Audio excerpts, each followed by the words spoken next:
This video is highly requested whilst I stayed in Tenerife. This is our post secure. This is the hallway. I filmed this video before we were heading away on our flight home, so bear with me. The hallway, as you can tell, has plenty full of storage with this sliding door. Hangers right ahead. We stayed in Paradero 1. Lots of people asked that, but I didn't stay anything until I was left for safety reasons. This is the bathroom on the right. Big mirror, shower.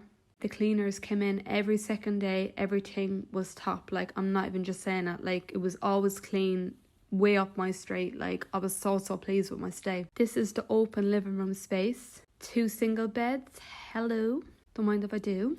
We were going to put the beds together, but we didn't bother. There was a bedside locker. They provided a little cot for Jimmy, like a travel cot. He did go in the odd time, but he was literally in the bed with me. Over here we have the kitchen, which is situated away, and it had everything: cutlery, pots, pans, toasters, you name it. Also telephone to ring the reception. Dining set.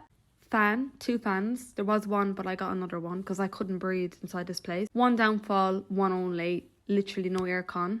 So warm.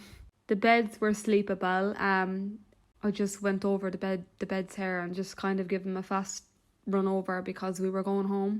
As you can see, there's a really big open space to get out to that balcony. When we arrived, I was blown away with the views. We couldn't have asked for better. Big massive pool, some beds, those palm trees. Tables and chairs outside, horse line as well. Lots and lots of privacy, open view space. Exactly what I wanted. This apartment ticked off all boxes for me. Again, it's called Paradero 1, Tenerife South. The beach is 5 minutes away. The good thing about staying here, you also have access to another hotel, shall I say apartment block. So they're both linked in, and you can also use their pool and wash machine. We would go down there often. Yeah, I love this place. Definitely recommend.